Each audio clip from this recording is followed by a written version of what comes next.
What's up, you guys? It's your girl, Mika Chanel, back with another edition of Mika Chanel is Just Saying. Okay, so today we're talking about the Real Housewives of New Jersey, Season 7, Reunion Part 2, the second part, the last part of this reunion. And I'm very happy about that because this whole season, and especially this reunion, has just basically been the Teresa and Jacqueline show. Like, all we've been doing is rehashing issues that Teresa and Jacqueline had from like 4 seasons ago. So anyways, let's talk about it. So it opens up backstage, kind of where everything left off, with Teresa dropping the bomb that she feels that Jacqueline called the feds on her. And so, they take a break. Andy's backstage. He's talking to, well, no, he's not talking to anyone. They just have the cameras rolling, and you can hear Teresa saying something about Jacqueline. That's how she is. She likes to get people to do her dirty work. And then you see Chris and Jacqueline, and they're talking, and Chris is just basically saying they just can't believe what just happened. And Chris is just, he's like in shock, and Jacqueline is just like, they're just some scumbags for doing that or whatever. So anyways, we're back on the stage. They bring both Chris and Joe Gorga out. Teresa kind of backtracks a little bit. She says that she doesn't feel that Jacqueline did call the feds on her herself, but she feels like, Jacqueline was feeding information to people, and then those people in turn called the feds. And so I'm sitting here like, what the hell is going on? So Chris basically gives like a background and just saying, I guess they have like this mutual friend, and Teresa was trying to cut him off. She didn't want him to really bring it up, but Andy is like, no, let him talk. We want to hear this shit. Hell, we want to finally hear what is behind, them and their whole chaotic relationship that started out so good and ended so bad. So anyway, so Chris goes on to say that I guess they have this mutual friend. This mutual friend knew the realtor or whatever the company was that Joe Giudice was working with. And I guess, the guy was just saying like, he was ready to call the feds. He was just, he felt like he was being scammed. So the friend calls Chris and tells Chris like, look, you need to holler at Joe Giudice because, blase this, blase that. So Chris says, he just passed the message along to Joe. Like, they want to have a sit down. Maybe you guys can work this out. Joe was like, tell dude to go fuck himself. And that's how they came to the situation and how everything got out and how, why Teresa could possibly say that Jacqueline and Chris had something to do with it. I don't really know. I don't think that Jacqueline called the feds on Teresa, and I feel like what went down, what Chris said, is most likely the truth.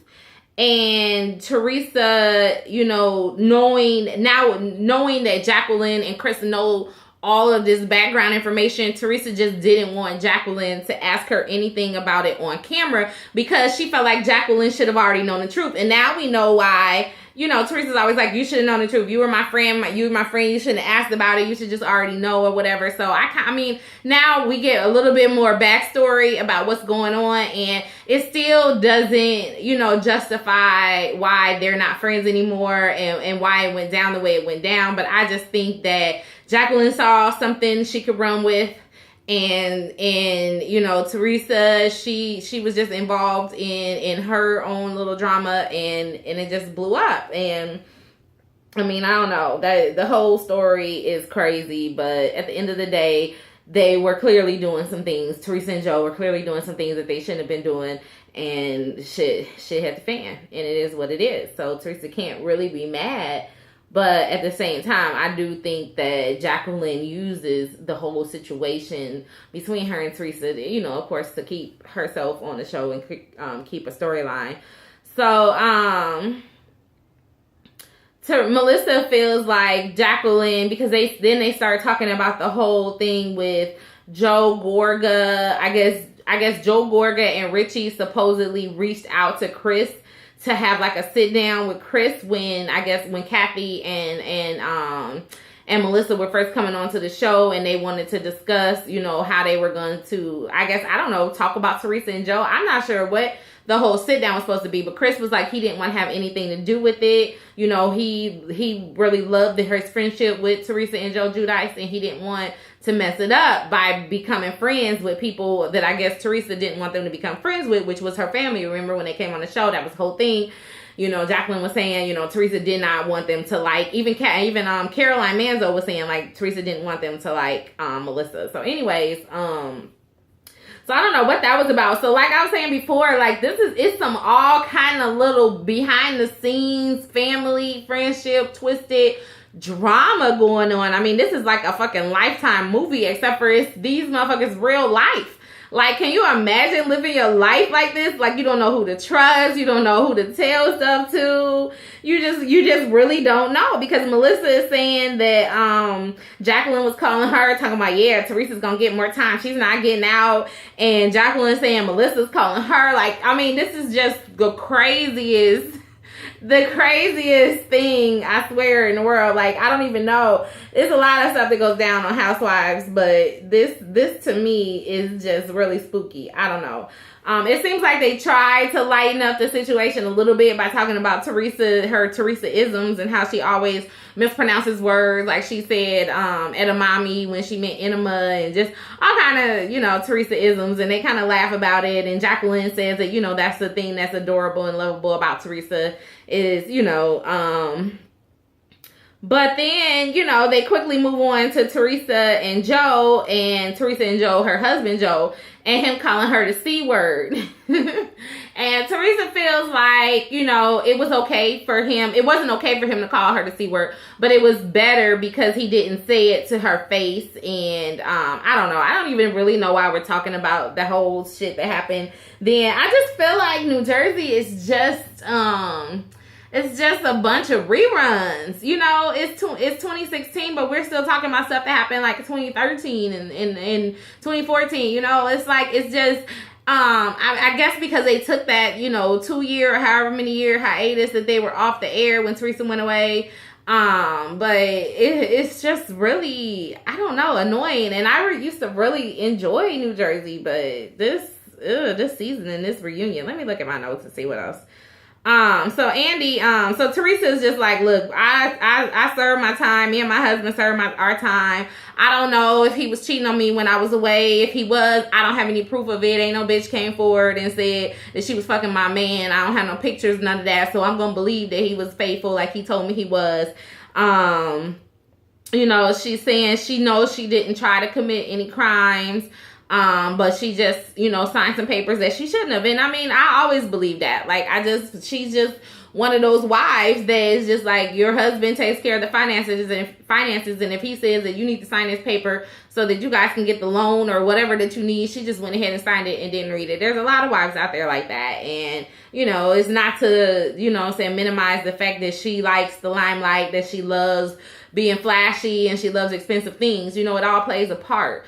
But I'm just over it. I really want to move on. Like, really, I just want to move on. Andy asks Teresa why she couldn't make up with Kathy and Rosie and she was able to make up with everybody else. And I really feel like with that relationship, that goes back generations, because it seems like, I guess it was Teresa's dad, I think, and Kathy and Rosie's mom are brother and sister, and it must have been some issues between the two of them, and then it trickled down into the kids and into their relationship. And that happens all the time in families. It happens in my family. It happens in a lot of people's families that I know, and I'm sure it happens in a lot of people's families that I don't know. You know, that just happens. And so I think that with the whole Teresa thing, just like we found out there was so much more to the whole Jacqueline thing, I think that the whole Teresa, Kathy, Rosie thing, I think it really goes deeper than anything that we've seen on this show, you know.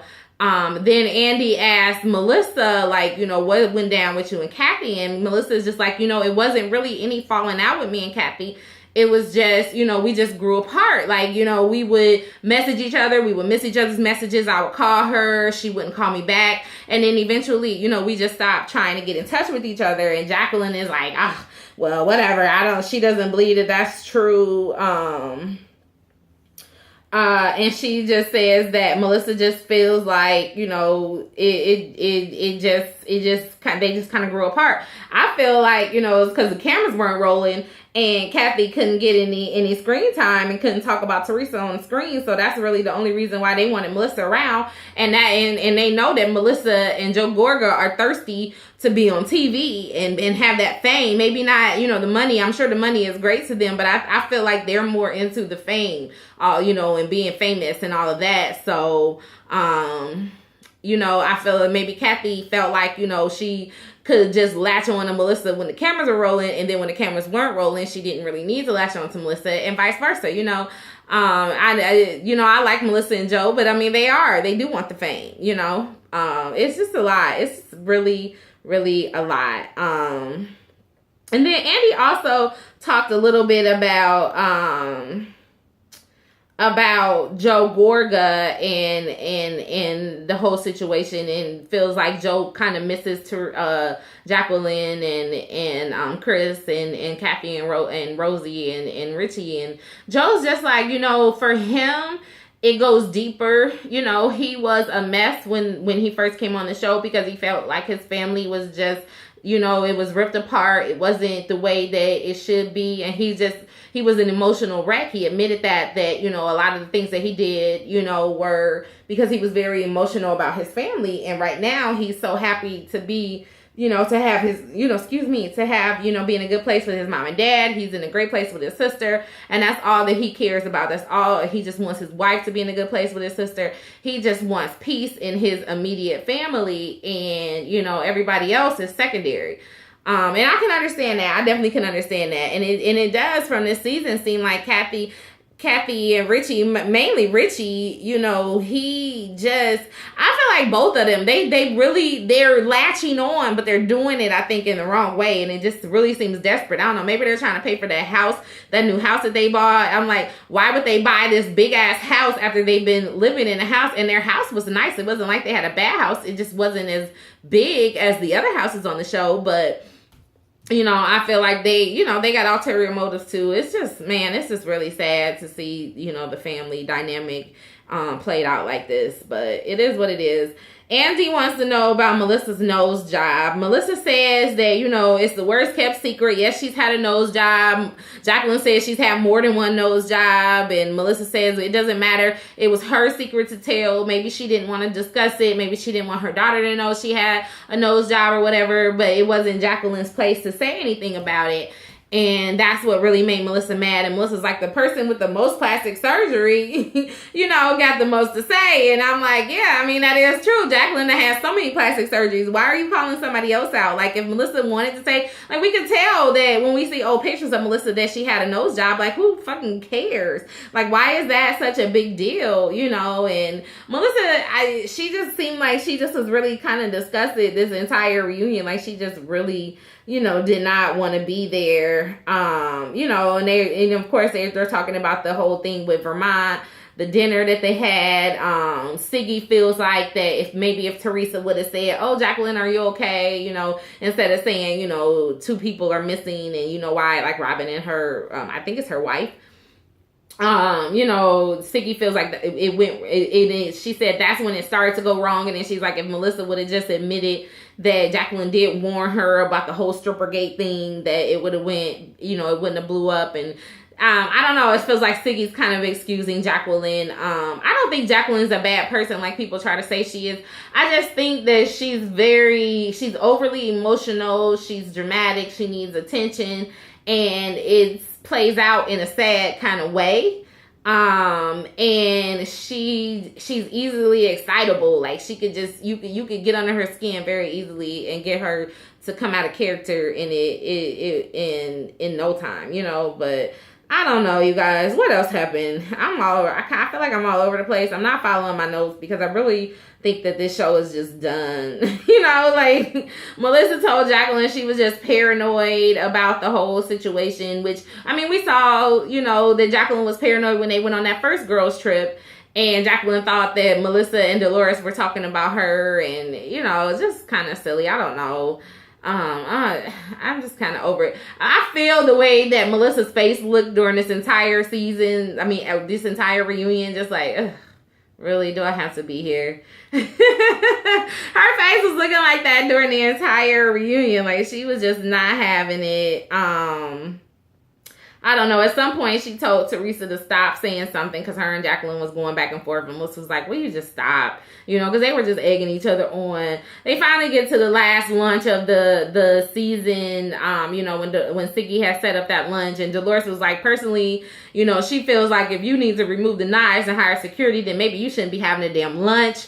Okay, word to wise, Miss Siggy. You shouldn't have been having that damn lunch. Jacqueline says it went left because, you know, she felt the energy when Teresa and Melissa walked in that they were just had attitudes. And so that's why she started off by telling them, you sit here, you go there. And Andy's like, well, maybe if you would have just, you know, had a different approach or whatever. And Andy's like, okay, so tell me, what did you want to say to Teresa that day? And Jacqueline just basically says, you know, she just wanted to say that, you know, can they just coexist? Can they be cordial whenever they're around each other? You know, they don't want it to be drama or whatever. And he's like, well, what did you want to say to Melissa? And she's like, I didn't want to say anything to Melissa. And Melissa was like, yeah, you know, that's because we were never real friends. Like, I thought we were real friends, but clearly we weren't. You know, clearly I was, you know, just a pawn in your little chess game or whatever. So, you know, Melissa was just disgusted. And by the end of the reunion, I figured out Melissa was just kind of disgusted with Jacqueline because I guess she felt like her and Jacqueline were better friends than what they really turned out to be. I don't know. But anyways, they showed like a whole montage of the whole Teresa Jacqueline friendship on the show. And, you know, Teresa and Jacqueline both get a little choked up. You know, Jacqueline's like, she just wants to move on. And he's like, can you both admit your faults? Jacqueline's like, yes, I can. I've already admitted it. When I get angry, you know, I lash out. And Teresa's like, I don't want to have that kind of friendship. And he's like, Teresa, can you admit your faults? She's like, yeah, I guess I will admit them. But, I mean, I don't feel like I've done anything. So, Teresa's never going to change. Teresa's going to be Teresa. And you just got to either accept her for where she is and just keep it, you know, on a light level as far as a friendship with her. You can't go real deep, you know. You just have to keep it, you know, fun.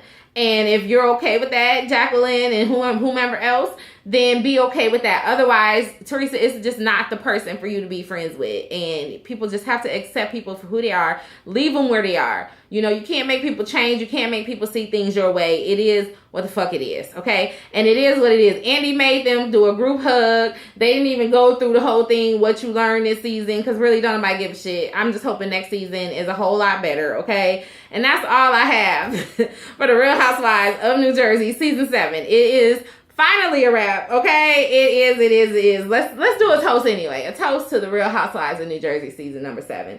And a toast to hoping season 8 brings us some new blood, a little bit more fun, and less 4-year-old drama, okay? Let's drink to that. And until next time, you guys, please stay real, stay safe, and stay tuned to Mika Chanel Is Just Saying. Bye-bye.